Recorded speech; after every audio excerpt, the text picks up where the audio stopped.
Hello बच्चों, स्वागत है आप सभी का।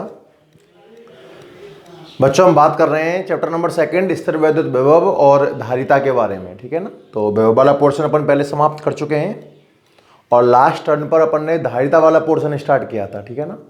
तो एक बार मैं लास्ट लेक्चर का दोहरान करवाता हूं, ध्यान से सुनना।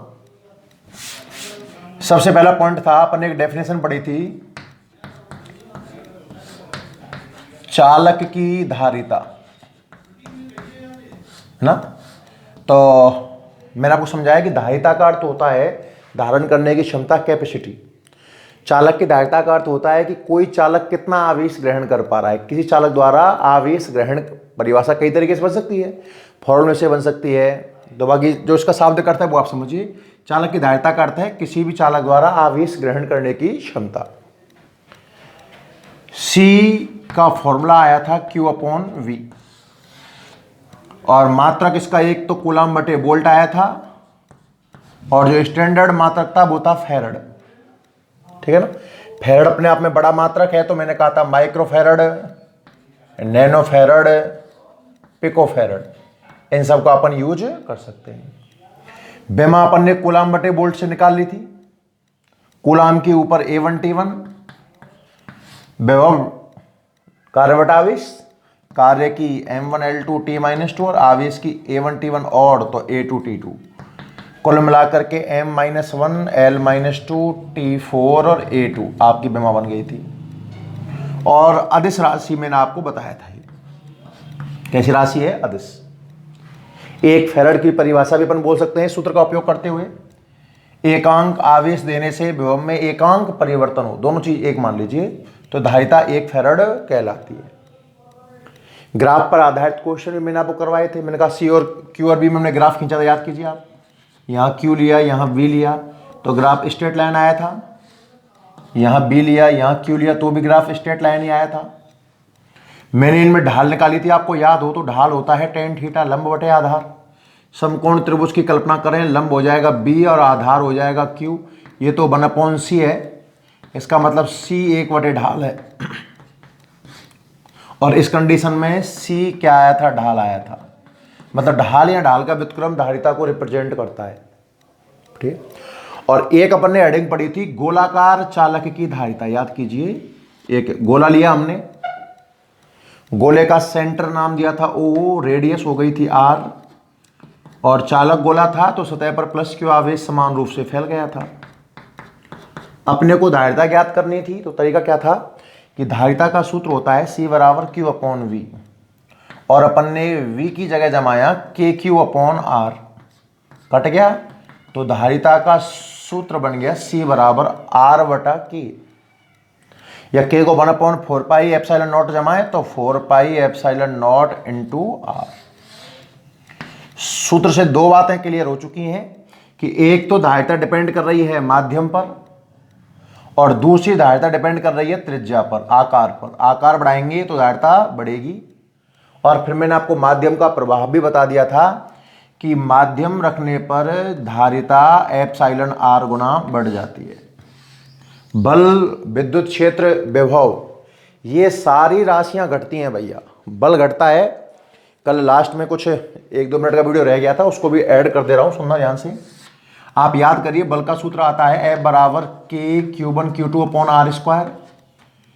विद्युत क्षेत्र का सूत्र आता है KQ/R², और विभव का सूत्र आता है KQ/R, और धारिता का सूत्र आया है R/K। दिमाग लगाना भाई, सूत्र सब याद होने चाहिए। इन सब में K अंश में है और इसमें K कहाँ है, हर में। तो इन सब के लिए बल का सूत्र होता है माध्यम में बल का F/ε0। इसी तरह विद्युत क्षेत्र का होता है E/ε0। इसी तरह विभव का होता है B/ε0। और धारिता की बात करें तो उल्टा होता है C × ε/r। याद रखना सारी बातें भाई ध्यान से, है ना। कल हम इस बात को सिद्ध भी कर चुके थे। यहां तक अपन ये टॉपिक अपना पढ़ चुके हैं, क्लियर है ना। तो अब हमें आगे बढ़ते हैं, ध्यान से देखना बच्चों, टॉपिक को आगे बढ़ाते हैं ना। स्टार्ट करते हैं, कुछ क्वेश्चनों से शुरुआत करते हैं, ठीक है। कल मैंने आपको बताया था कि धारिता अपने आप में एक बहुत बड़ा मात्रक है, तो मैं एक दो क्वेश्चन के माध्यम से आपको यह सवाल कराने का प्रयास करता हूं। देखिए पहला क्वेश्चन, क्वेश्चन नंबर 1 सुनना आप ध्यान से। हर टॉपिक पर क्वेश्चन मिलेगा अपन को भाई, है ना, कि पृथ्वी को गोलाकार, अच्छा क्वेश्चन स्किप ना किया करें भाई, क्वेश्चन में बहुत कुछ होता है। ये क्वेश्चन पेपर में आए ना आए, लेकिन इससे टॉपिक आपका बहुत अच्छा क्लियर होगा, है ना। पृथ्वी को गोलाकार चालक मानते हुए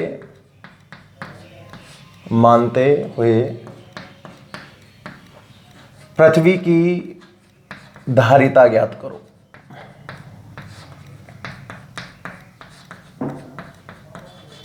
और ब्रैकेट में दिया हुआ है पृथ्वी की त्रिज्या है r, पृथ्वी 6400 किलोमीटर। आप जानते हो खैर इस बात को, एवरेज त्रिज्या कितनी मानी गई है? 6400 किलोमीटर। सॉल्व करिए भाई आप। सवाल समझ में आ गया ना। पृथ्वी को आप एक गोलाकार चालक मान लीजिए, और गोला है तो आपको त्रिज्या भी दे दी 6400 किलोमीटर, और अब आपको इसकी धारिता ज्ञात करनी है। धारिता का मान हमें ज्ञात करना है। देखते हैं कैसे करेंगे। आपको त्रिज्या का मान दे रखा है 6400 किलोमीटर, या आप इसको 6400 गुना 10 की घात 3 मीटर लिख सकते हो। धारिता का मान हमें ज्ञात करना है, और गोलाकार चालक की धारिता याद करो। गोलाकार चालक के लिए C का सूत्र क्या है? R/K। तो निकालो धारिता। त्रिज्या 6400 गुना 10 की पावर 3, और K 9 गुना 10 की पावर 9। सॉल्व करिए इसको, कितना आने वाला है? C बराबर देखो 64/9 तो ये हो गया 10 की घात, ऊपर 3 और 2 5 घातें हैं, 9 नीचे से गया तो माइनस का 9 हो जाएगा, और 5 और -9 भाई, ऊपर प्लस की 5 देख रहे, नीचे से माइनस का 9 जाएंगी, तो माइनस का कितना बचेगा? 4। डिवाइड करें 9 से, 9 7 63.7.11 गुना 10 की घात -6 फैरड, सॉरी -4 फैरड। माइक्रो बनाने के लिए आप 2 माइनस यहां से ले लीजिए। आप इसको दो क्या लिख सकते हो? C बराबर आप लिख सकते हो 711 गुना 10 की घात -6 फैरड, जो आगे जाकर के 711 माइक्रो फैरड बन जाएगा। देखो बात सवाल को करने की नहीं है, आप थोड़ा सवाल के बारे में विचार करते हैं अपन, है ना, कि सवाल मैंने क्यों दिया आपको। पढ़िए आप सवाल दोबारा वापस से, कि हम बात कर रहे हैं पृथ्वी की, अपने आप में एक बहुत बड़ा चालक है ना भाई अर्थ तो, और उसकी धारिता कितनी आई है? फैरड में अगर मैं बात करता तो 0.000711, एक फैरड से भी कई गुना कम। मेरी बात समझ में आ रही है आपको? तो मैं वही कहना चाह रहा हूं कि एक फैरड तो अपने आप में बहुत बड़ा मात्रक है। इसीलिए मैंने कहा था कि आप छोटे छोटे मात्रकों का उपयोग करोगे जब सवाल करोगे, जब 2 micro farad, 2 nano farad, 2 pico farad. इस क्वेश्चन से आपको यह बात भली भांति समझ में आ गई हुई। क्वेश्चन बहुत आसान था, वैसे कुछ नहीं था, सिर्फ आपको रेडियस दे रखी थी 6400 किलोमीटर, आपने मीटर में कन्वर्ट कर दिया, और फॉर्मूला पता है लगाना क्या है आपको? C बराबर R/K। सॉल्व करते गए, इस तरीके से आपने सॉल्व कर लिया, 711 माइक्रो फैरड हमारा आंसर आ गया। एक क्वेश्चन और दिखाता हूं, इसका जस्ट अपोजिट मान लीजिए उस क्वेश्चन को। दूसरा क्वेश्चन, कि उस गोलाकार चालक की त्रिज्या ज्ञात करो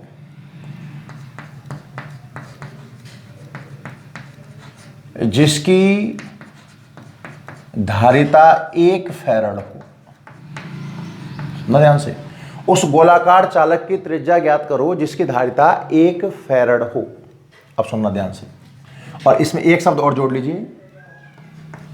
क्या आप इस गोले को अलमारी में रख सकते हो? मैं बताऊंगा क्यों लिखा रहा हूं उसको। ये क्वेश्चन है। पिछले क्वेश्चन में तो आपको त्रिज्या दे रखी थी और धारिता ज्ञात करनी थी। अब की बार क्वेश्चन अपोजिट है, आपको धारिता दे रखी है और ज्ञात क्या करनी है, त्रिज्या। तो जाहिर सी बात है बहुत सरल सवाल होना चाहिए। C बराबर 1 फैरड ऑलरेडी ऐसा ही मात्रक में है और रेडियस कैलकुलेट करनी है। गोलाकार चालक की बात कर रहा है तो फॉर्मूला C बराबर R/K हो जाएगा। तो यहां से R का फॉर्मूला हो जाएगा CK। R ज्ञात करनी, तो मैंने कहा था ना ये फॉर्मूला काफी अच्छा है। आप अगर गोले के लिए 4πε0 इंटू R याद करोगे तो आपको तकलीफ होगी बार बार मान जमाने में, इसलिए R/K ठीक रहता है। C का मान 1 और K का मान है 9 गुणा 10 की घात 9 मीटर। मतलब त्रिज्या जो आई है वो आ गई 9 गुणा, एक सवाल तो आपका हो गया ही है। ये तो काफी आसान क्वेश्चन था। आपको C का मान दोबारा समझ लो, बहुत बहुत आसान क्वेश्चन है। आपको धारिता दे रखी है 1 फैरड, C का मान दिया हुआ है 1 फैरड और आपको रेडियस कैलकुलेट करनी है। तो आपने सूत्र काम में लिया C बराबर R/K। R का मान कितना बन गया साहब, CK। आपने C की वैल्यू जमा दी और आपने K की वैल्यू जमा दी, है ना। अब थोड़ा एनालिसिस करते हैं ये सेकंड वाला क्वेश्चन कि क्या आप इसको अलमारी में रख सकते हो। देखो इस त्रिज्या को अगर आप किलोमीटर में लिखना चाहो, 3 कम कर दो, 10 के बराबर 3 किलोमीटर होता है। 3 कम करने के बाद में 6 जीरो बचेंगी, तो 9 के बाद 6 जीरो लगाइए, 3 6 किलोमीटर। मतलब उसकी त्रिज्या कितनी आ रही है, इकाई, दहाई, सैकड़ा, हजार, 10,000, लाख, 10 लाख, 90 लाख किलोमीटर। इकाई, दहाई, सैकड़ा, हजार, 10,000, लाख, 10 लाख। अब विचार करें आप, उस गोले की त्रिज्या होगी 90 लाख किलोमीटर। हमारी पृथ्वी की त्रिज्या कितनी सी है, 6400 किलोमीटर। और अगर आप एक ऐसा गोला निर्मित करते हो जिसकी धारिता कितनी रही हो, 1 फैरड, तो उसकी त्रिज्या आएगी 90 लाख किलोमीटर। अब बताओ क्या इस गोले को आप अलमारी में रख सकते हो? अरे इसको अलमारी में रख दोगे तो फिर अलमारी को कहाँ रखोगे भैया, अर्थ के रेस्पेक्ट में भी बहुत ज़्यादा है। तो आंसर आएगा कि नहीं, इस गोले को अलमारी में नहीं रखा जा सकता है। मेरी बात समझ में आ रही है ना? अलमारी का अर्थ मतलब किस चीज से है? वास्तव में ये रिप्रेजेंट करना चाह रहा है कि अगर किसी गोले की धारिता 1 फैरड है तो वो अपने आप में बहुत बड़ा गोला रहा होगा। दोनों क्वेश्चनों से एक बात तो अच्छे से क्लियर हो गई होगी, एक तो सूत्र गोले का C बराबर R/K, और दूसरा कि 1 फैरड कोई छोटा मोटा मात्रक नहीं है, बहुत बड़ा मात्रक है। क्लियर भैया यहां तक है ना? और एक आध दो क्वेश्चन और दिखाता हूं आपको इसी के ऊपर, देखिएगा।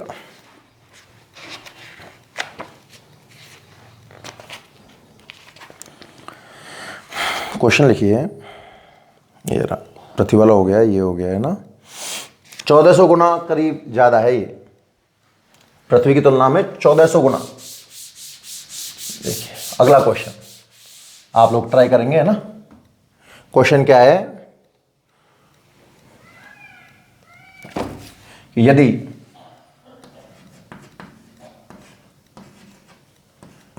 गोलाकार चालक की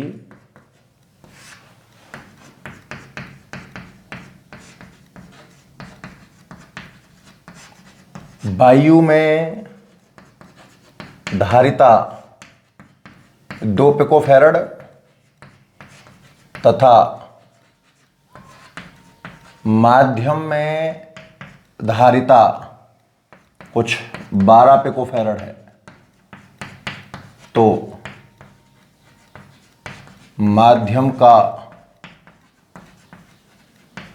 परावैद्युतांक ज्ञात करो। चलो ट्राई करो जल्दी से, मैं तो बोर्ड साफ करता हूं, आप ये क्वेश्चन ट्राई करिए। गोलाकार चालक है, आपको वायु में धारिता दे रखी है 2 पिकोफैरड, ठीक है। मतलब 2 वैल्यू है, वायु के और माध्यम के। वैल्यू कुछ भी हो, उससे क्या फर्क पड़ने वाला है। जाहिर सी बात है माध्यम की ज्यादा होनी चाहिए बजाय वायु के। आप देख लीजिए, कल भी कहा था मैंने, माध्यम रखने पर धारिता बढ़ती है। निर्वात में 2 पिकोफैरड थी और माध्यम में कितनी हो गई है, 12 पिकोफैरड। अब आपको ज्ञात करनी है माध्यम का परावैद्युतांक, बोले तो एप्सिलॉन r का मान हमें ज्ञात करना है। करिए,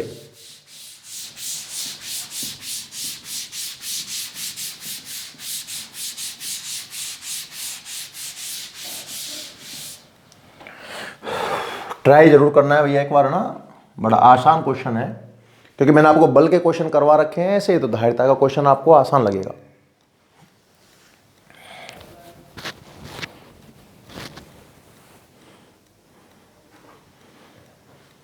देखिए वायु में धारिता है 2 पिकोफैरड, सी 2 पिकोफैरड। अब चाहो तो कन्वर्ट कर लो, 2 इंटू 10⁻⁻12, नहीं करोगे तब भी आ जाएगा। और माध्यम में है 12 पिकोफैरड,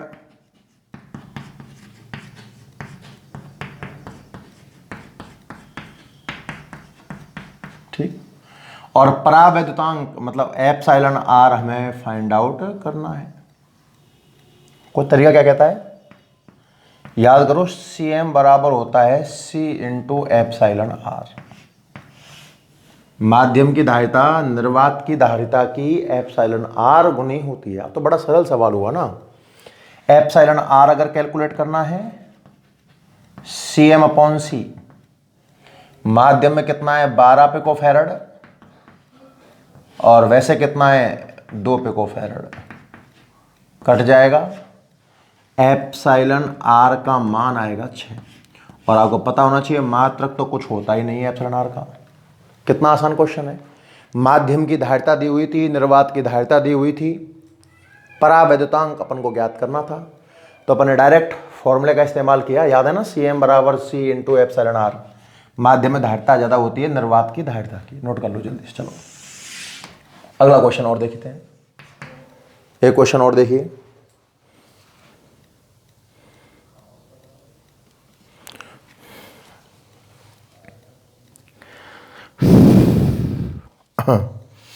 लिखिए, 2 भिन्न भिन्न त्रिज्या के चालक गोलों को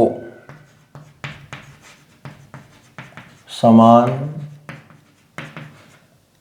आवेशित करने पर, आवेश बराबर है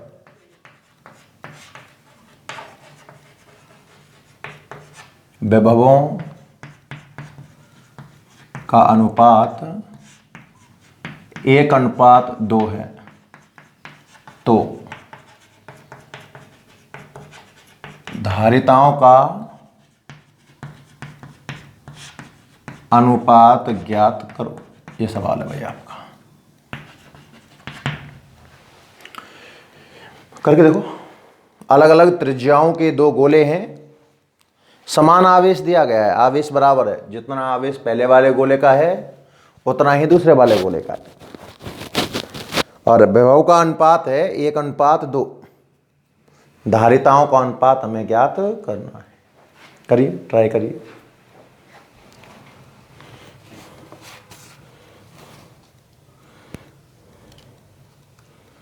करो भाई, प्रयास करो।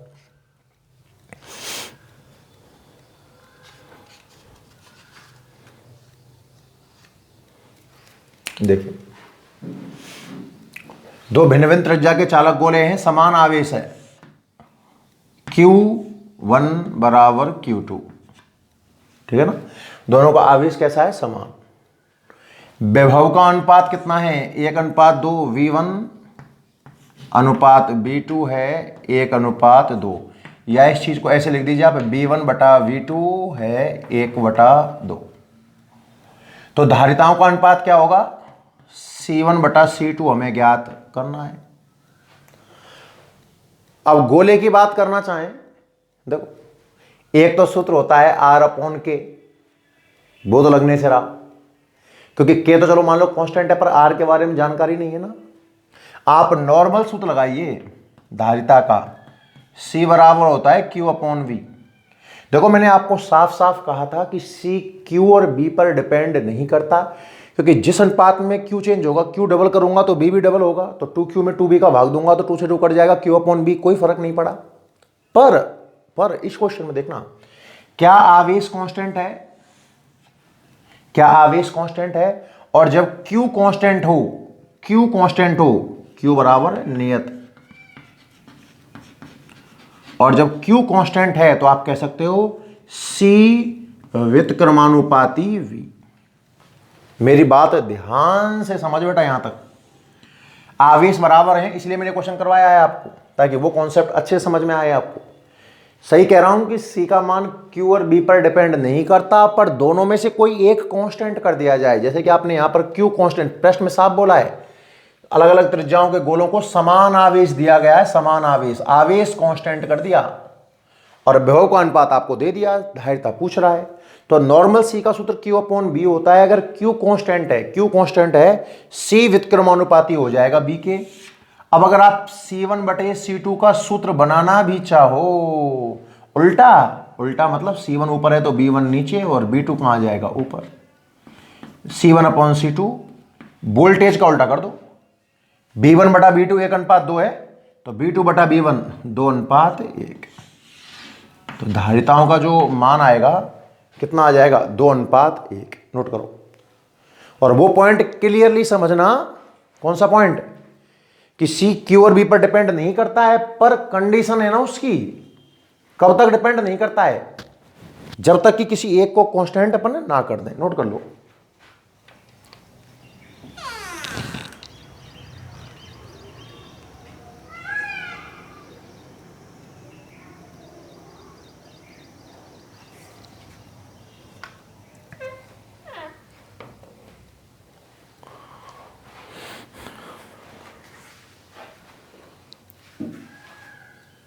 ठीक है,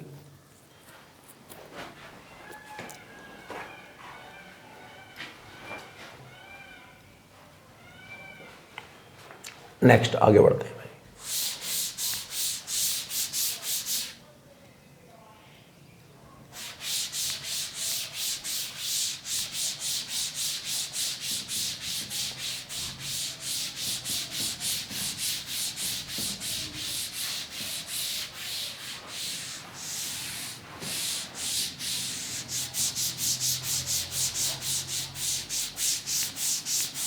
नेक्स्ट देखिए भाई ना, एक थ्योरेटिकल क्वेश्चन और लिखिए, आप लिखिए, मैं बोल रहा हूं आप लिखो, कि चालक की धारिता किन तरीकों से बढ़ाई जा सकती है।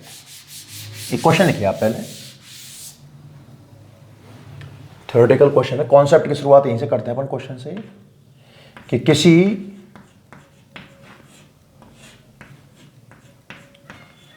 चालक की धारिता किन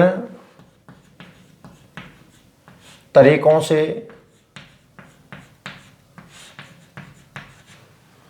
बढ़ाई जा सकती है, बढ़ाई जा सकती है। मतलब वो कौन कौन से तरीके हैं जिनसे आप किसी भी चालक की धारिता को बढ़ा सकते हो। सुनना ध्यान से, बहुत अच्छे तरीके से सुनना भाई।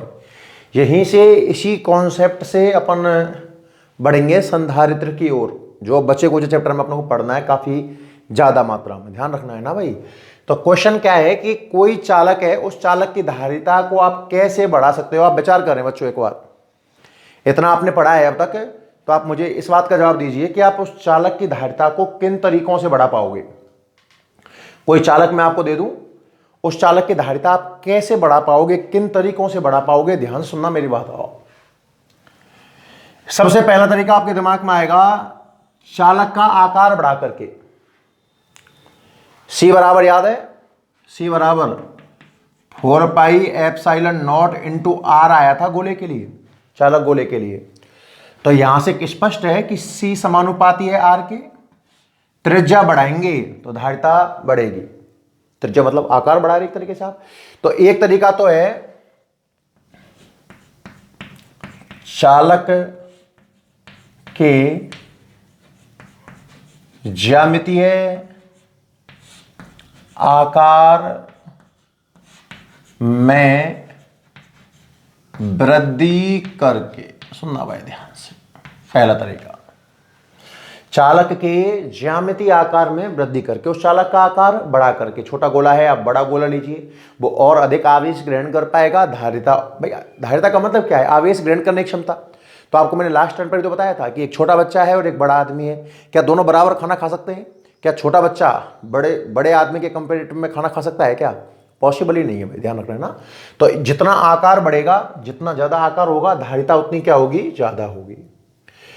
पर ये जो तरीका है ना, तरीका नंबर 1 बहुत ज्यादा सूटेबल नहीं है। रीजन सूटेबल क्यों नहीं है साहब? देखिए, अगर मुझे मान लो कि 1 फैरड धारिता चाहिए, अभी आपने 1 फैरड को देखा इसलिए आपको 1 फैरड का एग्जांपल दिया। मैंने कहा कि मुझे चालक की धारिता 1 फैरड करनी है, तो आप बताओ उसका आकार कितना बढ़ाओगे? अब याद आया ना, 1 फैरड करनी है तो पृथ्वी की तुलना में 1400 गुना आकार करना पड़ेगा। पृथ्वी की तुलना में, अरे 1 फैरड को छोड़ो, 1 माइक्रो फैरड भी अगर करनी है, 1 माइक्रो फैरड भी करनी है अगर, तो भी आपको बहुत बड़े आकार की जरूरत पड़ेगी। तो यह चीज संभव नहीं है, ध्यान रखना। तरीका तो है चालक के ज्यामितीय आकार में वृद्धि करके, पर बहुत ज्यादा इफेक्टिव तरीका नहीं है। दूसरा, धारिता बढ़ाने के लिए माध्यम रख दिया जाए। याद करो, माध्यम रखने पर भी धारिता बढ़ती है, याद करो।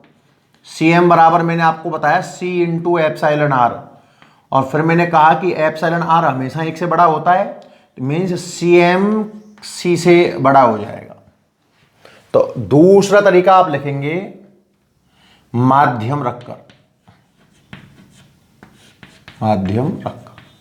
कि निर्वात में धारिता है उससे अधिक धारिता कहां हो जाएगी? माध्यम में।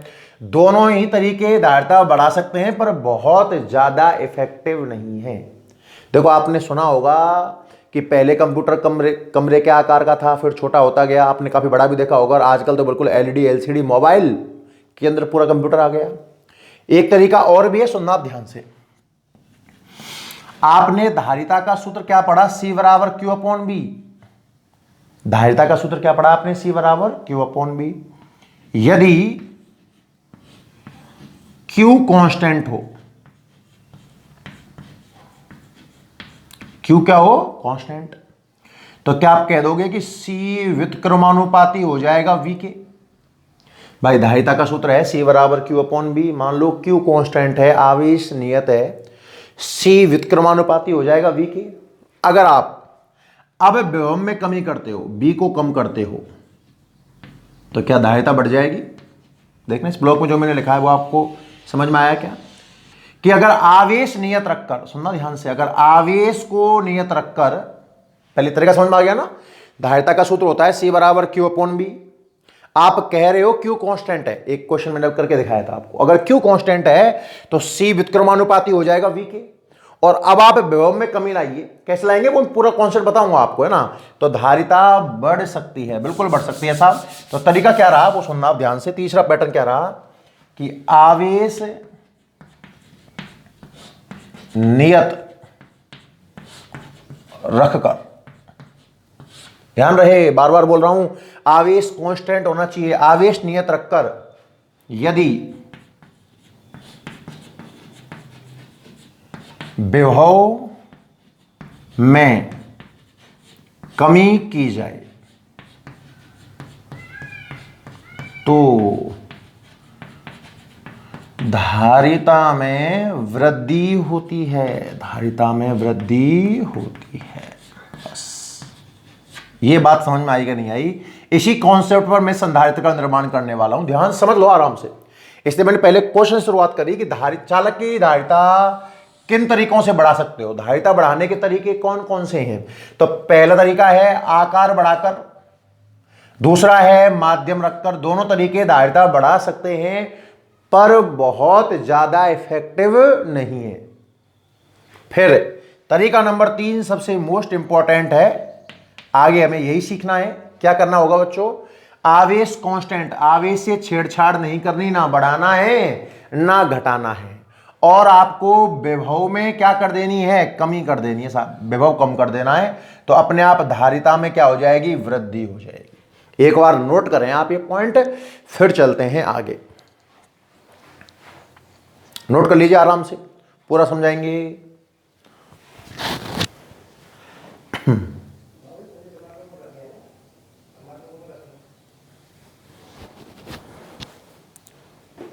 देखिए नेक्स्ट, नोट करते जाओ जल्दी जल्दी, थोड़ा सा है ना।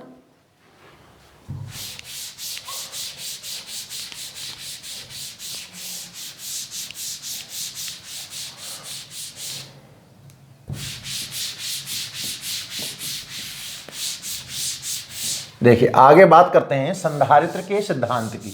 अभी संधारित्र क्या है परिभाषा भी नहीं देखी, तो थोड़ा देर बाद देखते हैं, पहले आप कुछ समझिए। तो धारिता बढ़ाने का एक जो तरीका अब हमें काम लेना है वो आपके दिमाग में हो गया होगा, C बराबर Q/V में चार्ज कांस्टेंट रखना है, वोल्टेज कम करना है। देखना आप ध्यान से बच्चों, मान लीजिए कि आपने एक प्लेट ली, समझिएगा भाई ध्यान से, यहां पर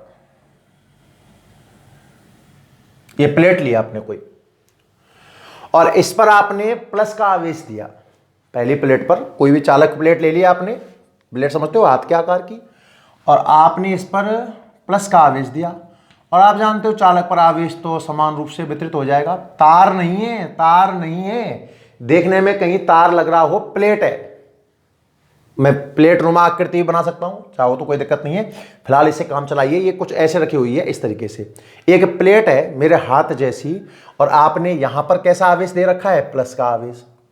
अब चूंकि आवेश प्लस का है तो इस प्लेट का विभव भी तो प्लस का ही रहा होगा, पता है ना। आवेश प्लस का है तो वो वोल्टेज भी प्लस का बनाएगा, और आवेश माइनस का है तो वोल्टेज भी माइनस का बनाएगा। इसका कोई ना कोई धनात्मक विभव रहा होगा। पहला डायग्राम हो गया। मतलब क्या किया हमने, पहली बार कोई प्लेट ली और उसको धन का आवेश दिया, प्लस आवेश दिया। प्लस आवेश देने से इसका विभव भी कैसा रहा होगा, प्लस में रहा होगा। अगला देखना ध्यान से, सेकंड डायग्राम। ये प्लेट और ये इस पर प्लस का आवेश,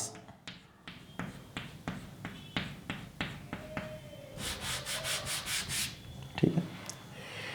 अब इस प्लेट के पास अपन ने एक प्लेट और रखी, दिमाग लगाना भाई बहुत ध्यान से। पहली कहानी क्या थी कि एक प्लेट थी, इस पर प्लस का आवेश था, वोल्टेज कोई ना कोई प्लस में आ गया होगा। अब दूसरा चित्र बना रहे हैं इसका, ये पहला चित्र अलग हो गया है ना, ये इसका सेकंड डायग्राम बना रहा हूं, ध्यान सुनना।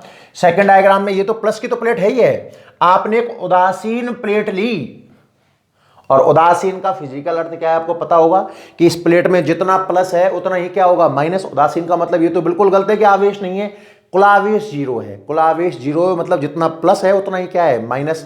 तो बच्चों जब आप इसको प्लस दिखा रहे हो उदासीन को, तो प्रेरण याद करो, प्रेरण प्लस और माइनस दोनों बैठे हुए हैं इसके अंदर। ये प्लस किसे खींच लेगा, माइनस को अपनी ओर। तो प्लेट का ये जो भाग है, अंदर वाला जो भाग है वो हो जाएगा माइनस, और जो प्लेट का बाहर वाला भाग है ये हो जाएगा प्लस। मेरी बातें आप थोड़ा बिल्कुल एकदम बिल्कुल शांति से एक चित्त होकर सुनोगे ना, तो एक्चुअल में संधारित्र क्या है वो आपको समझ में आएगा। बात करते हुए, बाहर डोलते हुए ऐसा नहीं, पता है ना किस तरीके से पढ़ना है। बिल्कुल एकांत कमरे में बैठकर फील करो कि टीचर आपके सामने ही पढ़ा रहा है भाई। एकदम बिल्कुल मतलब ध्यान को बोर्ड पर रखना है अच्छे से। दोबारा समझते हैं क्या कहानी रही साहब। पहले हमने एक चालक प्लेट ली, प्लस का आवेश दिया, इसका कोई ना कोई विभव धनात्मक है, कुछ भी मान लो 10 वोल्ट मान लिया प्लस का। अब इस धनात्मक प्लेट के पास आपने एक उदासीन प्लेट रखी, प्रेरण के कारण, प्रेरण याद है ना, प्रेरण के कारण इस प्लेट का आंतरिक भाग तो हो गया माइनस, और बाहर का भाग कैसा हो गया, प्लस। दिमाग लगाना, हल्का सा विभव घट गया होगा, कैसे इसका विभव घट गया, देखो देखो इस जगह पर प्लस का आवेश है, ऐसा समझो, आप क्वेश्चन बना दें इसका, ठीक है ना। अब इससे कुछ दूर इस जगह पर एक माइनस का आवेश है, और थोड़ा सा और दूर प्लस का आवेश है। देखो अब इस सिस्टम में मुझे 3 आवेश नजर आ रहे हैं। देखो पहले एक ही आवेश था, पहले तो एक ही आवेश था प्लस, इस प्लस ने कोई वैल्यू बना दी होगी, 10 वोल्ट मान लिया मैंने, उदाहरण के लिए कितना मान लिया साहब, 10 वोल्ट।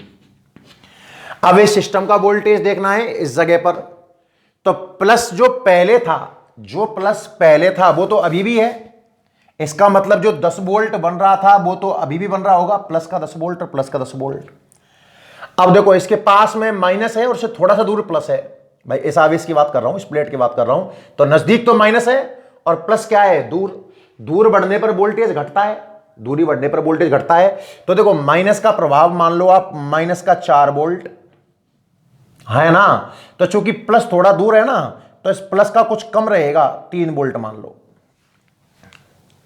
मुझे पता है बहुत से बच्चों को हवा में जा रहा होगा, सर क्या कह रहे हैं, थोड़ा सा देखो स्टैंडर्ड भाषा बोल के दिखाऊंगा, लेकिन पहले देसी में सीख भैया।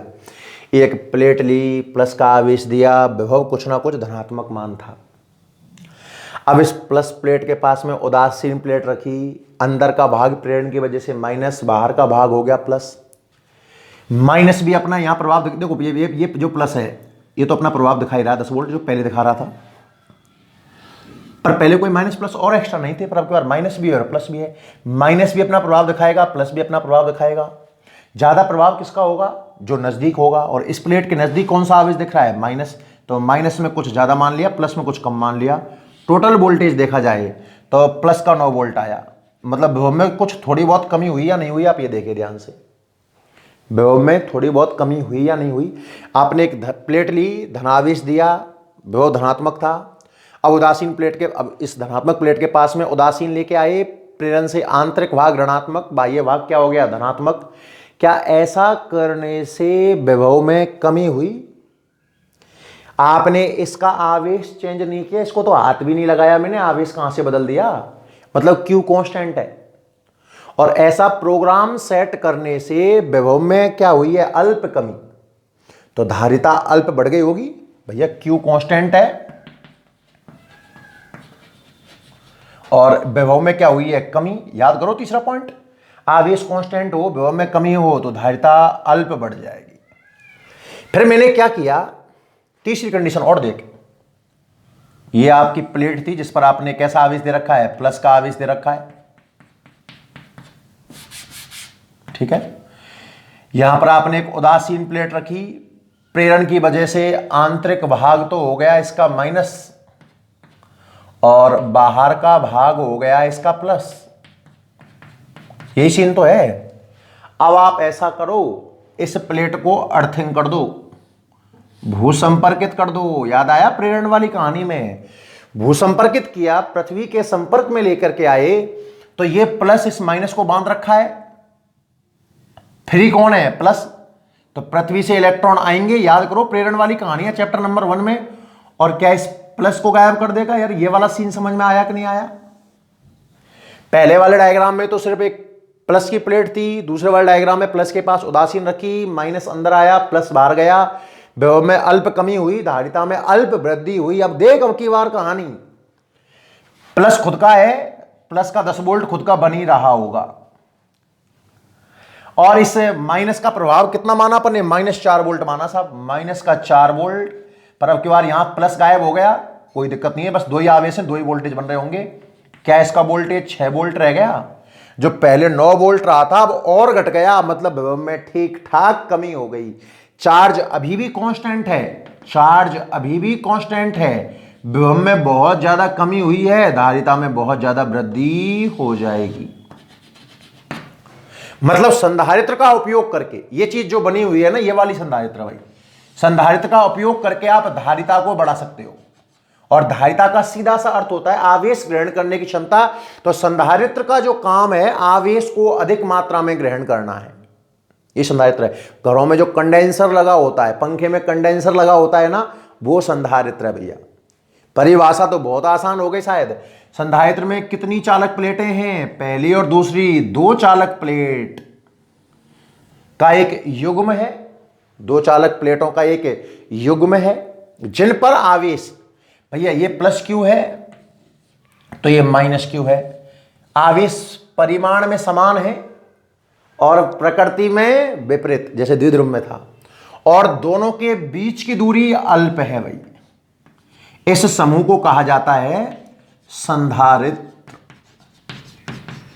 तो कुल मिलाकर के बात यह आई कि संधारित्र के उपयोग से आप बिना आकार बढ़ाए धारिता बढ़ा सकते हो। धारिता बढ़ाने के 3 तरीके बताए थे आपको मैंने पहले लेक्चर में।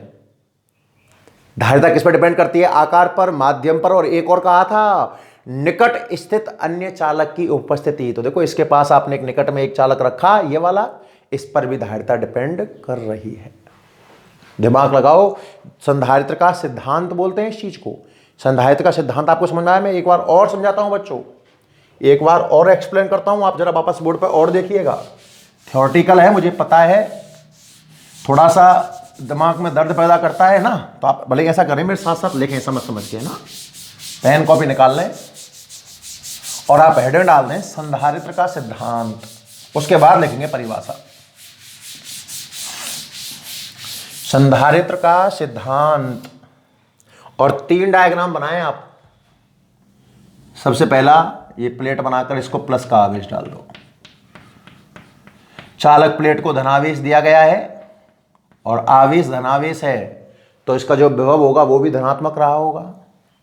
दूसरा वाला डायग्राम में इस प्लेट पर प्लस का आवेश तो है ही है, इसके पास आप एक उदासीन प्लेट रखिए, उदासीन। और उदासीन का अर्थ तो आप समझते ही होंगे, जितना प्लस होगा उतना क्या होगा, माइनस। चूंकि पास में प्लस रखा हुआ है तो माइनस आकर्षित होगा और प्लस प्रतिकर्षित होगा। अब ऐसा करने से सिस्टम में 3 आवेश आ गए, इसकी वजह से इसका विभव थोड़ा सा कम हुआ होगा, अल्प कम हुआ होगा, तो धारिता अल्प बड़ी होगी। और तीसरे चित्र में इसके ऊपर आपने प्लस डाला, इसके ऊपर यहां अंदर कैसा आ चुका है, माइनस। इसको कर दो आप भूसंपर्कित, प्लस गायब हो जाएगा इस तरीके से, तो ये संधारित्र बन जाएगा। अब ऐसा करने से चूंकि आपने प्लस गायब कर दिया है तो विभव माइनस की वजह से ठीक ठाक कम हो गया होगा, धारिता ठीक ठाक बढ़ गई होगी। लेकिन तीनों डायग्राम बनाए पहले तो, और फिर तीनों डायग्राम को आप स्टेप बाय स्टेप लिखें कि सर्वप्रथम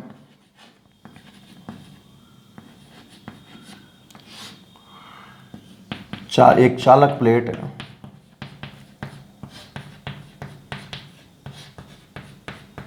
को धनावेश दिया जाता है,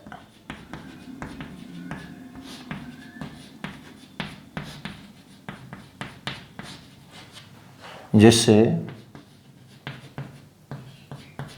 इसका विभव धनात्मक होता है।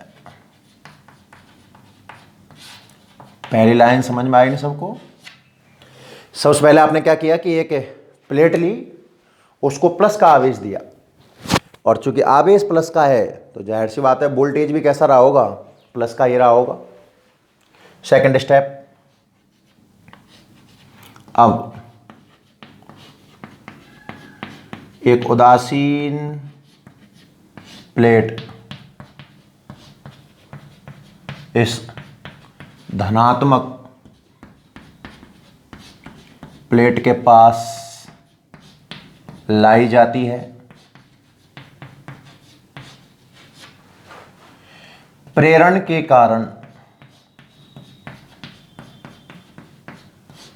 उदासीन प्लेट का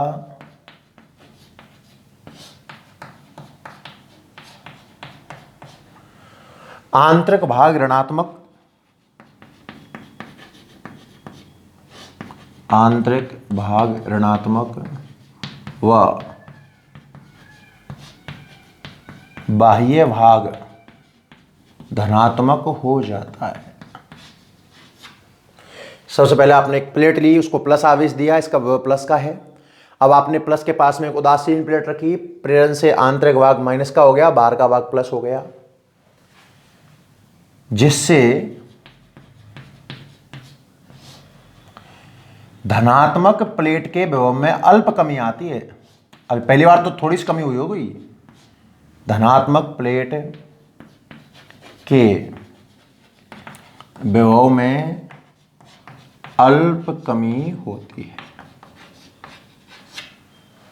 पता नहीं अल्प कमी क्यों, ये मेन समझने वाली बात है इसमें, कि भाई माइनस जो है उसका प्रभाव ज्यादा होगा बजाय इस प्लस के, तो माइनस में थोड़ा सा ज्यादा वोल्टेज हो जाएगा, कुल मिलाकर माइनस वोल्टेज प्लस के वोल्टेज को कम कर देगा। अब क्या करें, अब उदासीन प्लेट को भूसंपर्कित किया जाता है।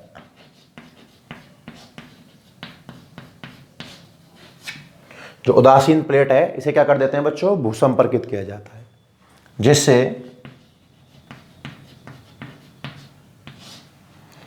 अब जैसे आपने इस प्लेट को भूसंपर्कित किया तो प्लस गायब हो गया, अब तो केवल माइनस का इफेक्ट रहा होगा, इस प्लस का खुद का तो है ही है साथ में, अब यहां से केवल माइनस आया होगा, और इस माइनस की वजह से वोल्टेज में ठीक ठाक कमी हो गई होगी, क्योंकि पहले साथ में प्लस भी था तो अल्प कमी कर रहा था, क्योंकि माइनस जितना घटाएगा प्लस कुछ बढ़ा रहा था, पर माइनस ज़्यादा घटा रहा था। अब यहाँ से आपने प्लस ही गायब कर दिया तो अब सिर्फ माइनस रहा ना, तो माइनस ठीक ठाक वोल्टेज को घटा देगा। भूषण प्रकृति कहता है जिससे उदासीन प्लेट ऋणात्मक हो जाती है। इस कारण पहली प्लेट, मतलब धनात्मक प्लेट थी उसको नाम दिया मैंने पहली प्लेट के विभव में कमी होती है। ठीक ठाक कमी होती है ना, कमी होती है। अब लाइन चेंज कर लिखेंगे, चूंकि आवेश नियत है। अरे आवेश को तो आपने छेड़ा ही नहीं ना, आवेश तो आपने कांस्टेंट रखा, आवेश नियत है। तथा विभव में कमी हुई है, अतः धारिता बढ़ जाएगी। यह संधारित्र का कॉन्सेप्ट है। आपने बिना आकार बढ़ाए धारिता को बढ़ा दिया ना, बढ़ जाती है, बस ठीक, पर्याप्त है। नोट करिए आप यहां तक।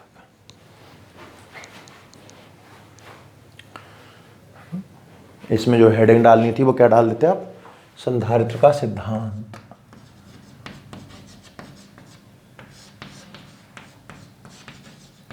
अगर मैं वन वर्ड में नाम दूं, बिल्कुल छोटे शब्दों में बोलना चाहूं तो बड़ा आसान तरीका है, आवेश कांस्टेंट, वोल्टेज घटाओ, धारिता बढ़ेगी। संधारित्र से धारिता बढ़ती है संधारित्र के उपयोग से। सिंपल एक चालक है और अगर उसको संधारित्र में कन्वर्ट कर दें तो धारिता बढ़ जाती है। ठीक है, नोट कर लो जल्दी से।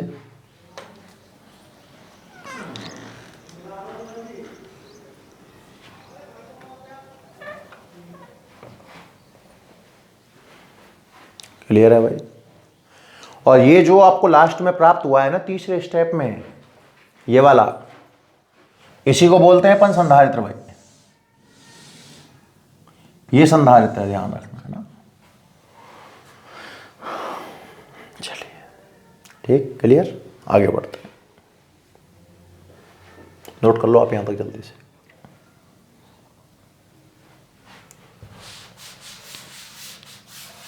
तो भले यहां आप अब हेडिंग डाल दें संधारित्र सिद्धांत। उम्मीद करता हूं आपको समझ में आ गया होगा।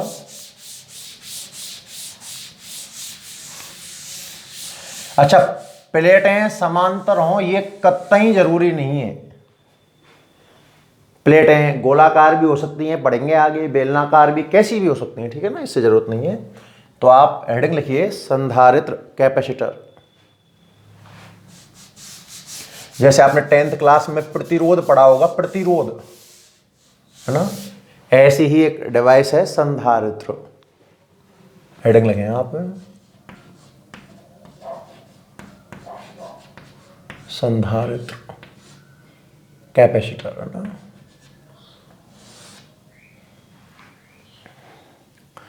तो संधारित्र की परिभाषा आप बना सकते हो ना आराम से।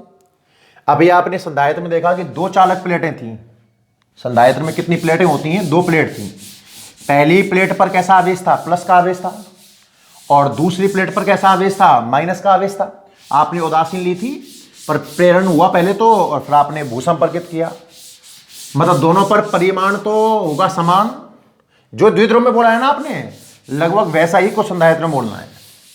तो डायग्राम बनाऊं, पहले डायग्राम से ही परिभाषा बनाऊंगा आपको। तो पहली प्लेट ये थी, इस पर आपने प्लस का आवेश डाल दिया।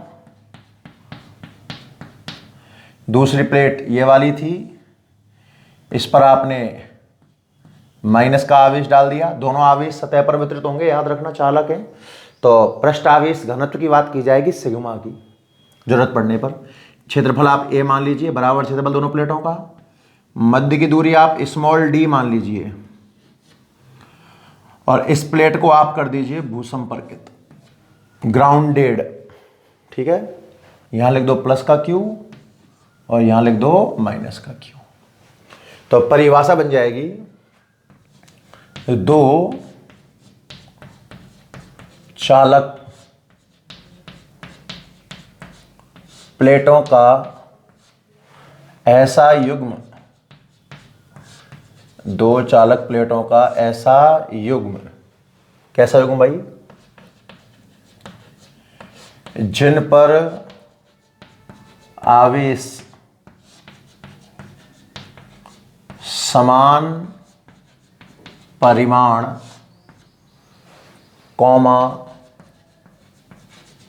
विपरीत प्रकृति के हों,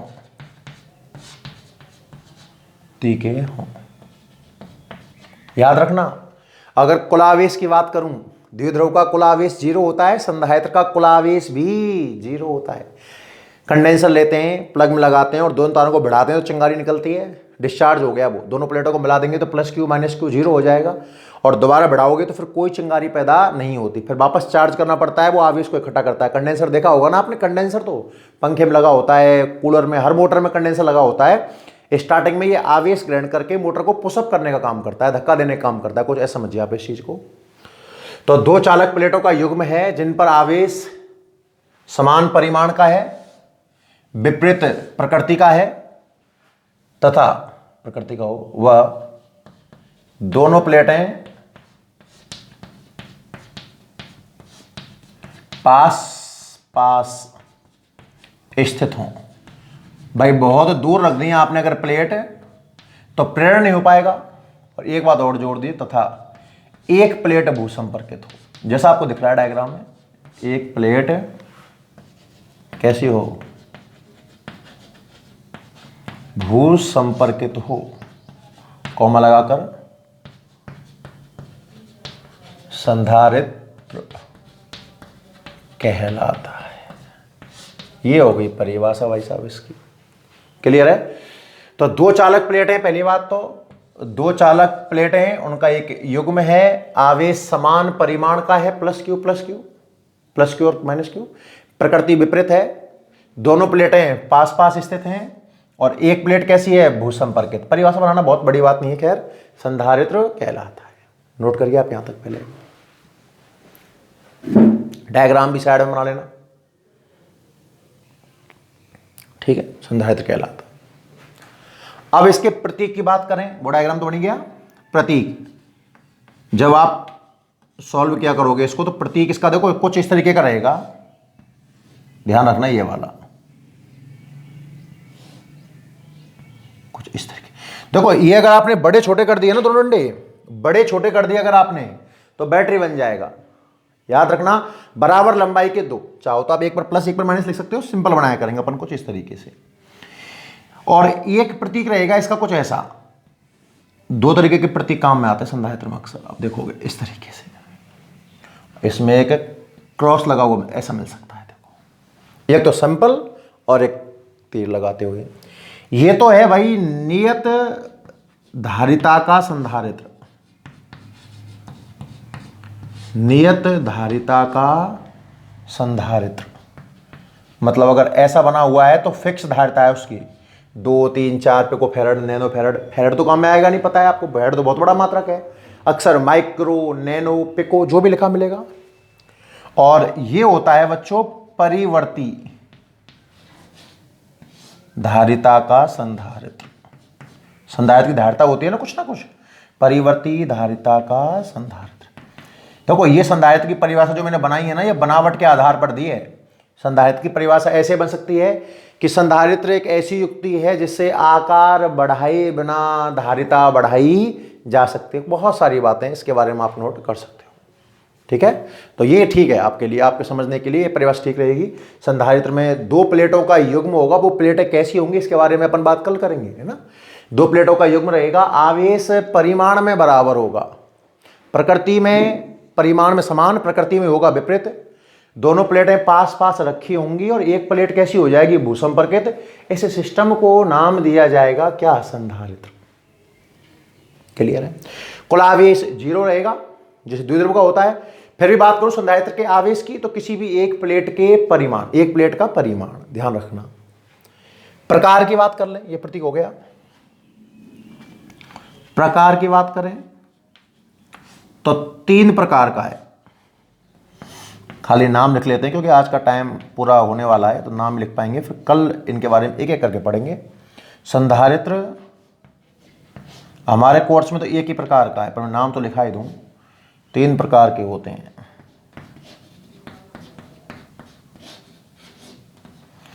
एक नंबर नाम, पहला है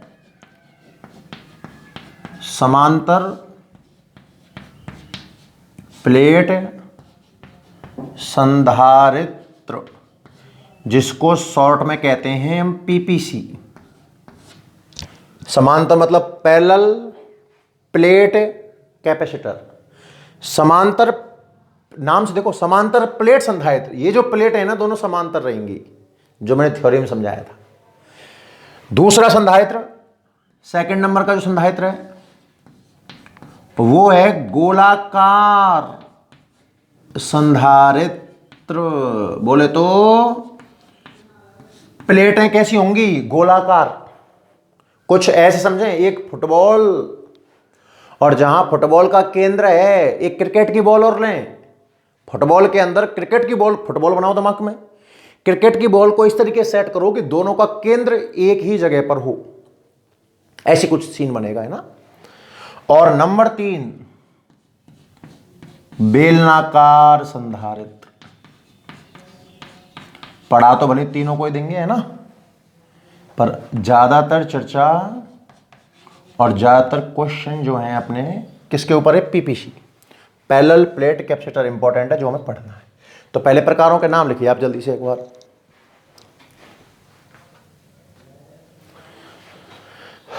तीन प्रकार का है संधारित्र की चर्चा, बेसिक चर्चा करिए आज अपन ने, नोट करें एक बार जल्दी से यहां तक आप।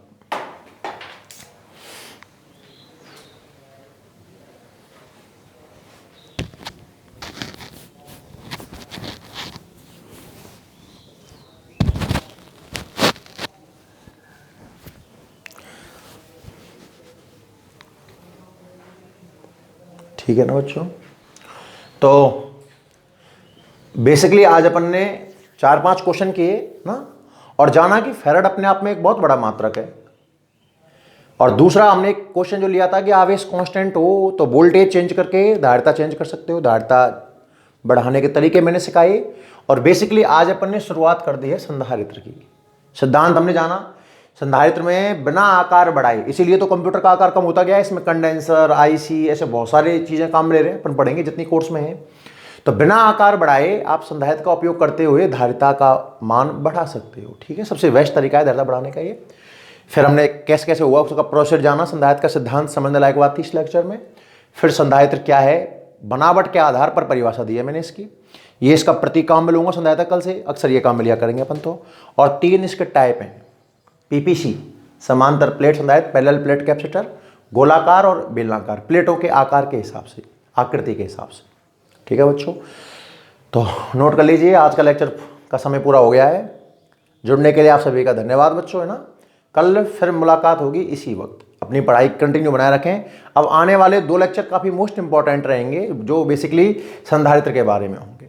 ठीक है, आप धन्यवाद सभी बच्चों का, एक बार नोट कर लीजिए पूरा ढंग से।